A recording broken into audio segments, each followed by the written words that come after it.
আল্লাহর কোরআন শরীফ মাথার উপরে নিয়ে শপথ খেয়ে বলছি থেকে আমি আপনাদেরকে তদবির দেব।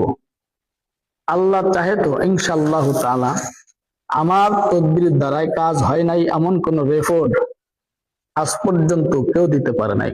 অনেক প্রবাসী ভাইরা আছেন যাদের স্ত্রী অন্য পুরুষের সঙ্গে কথা বলে এবং পরকিয়া করে এবং পরকিয়ার সঙ্গে যুক্ত আছে। ভাই বোনকে চেনে না, বোন ভাইকে চেনে না, স্বামী তার স্ত্রীকে চেনে না, স্ত্রী তার স্বামীকে চেনে না।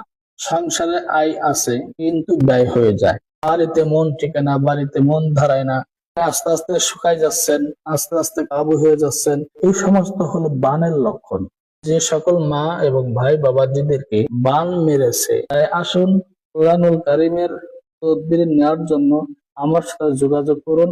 যে সকল ভাইদের স্ত্রী রাগ অনুরাগের মাধ্যমে চলে গেছে,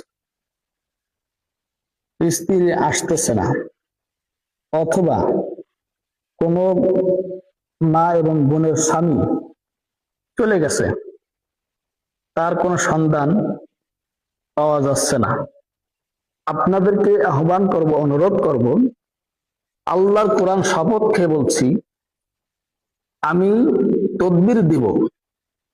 আমার আকীদা, আমার বিশ্বাস, আমার ভরসা, আল্লাহ আপনার মনের আশা, মনের বাসনা, মনের মাকসাদ আল্লাহ আপনাকে পূরণ করবে। তবে আমি কোরআন শরীফ শপথ খেয়ে বলছি আমি প্রতারিত করব না, সিটারি বাটপারি বেঈমানি ধোঁকাবাজি আমার দ্বারা হবে না। জেলাটা ফরিদপুর, থানাটা মধুখালী, গ্রাম মিরের কাবা সাটিয়া, কেন্দ্রীয় ঈদগাহ মসজিদের আমি ইমাম ও খতিব।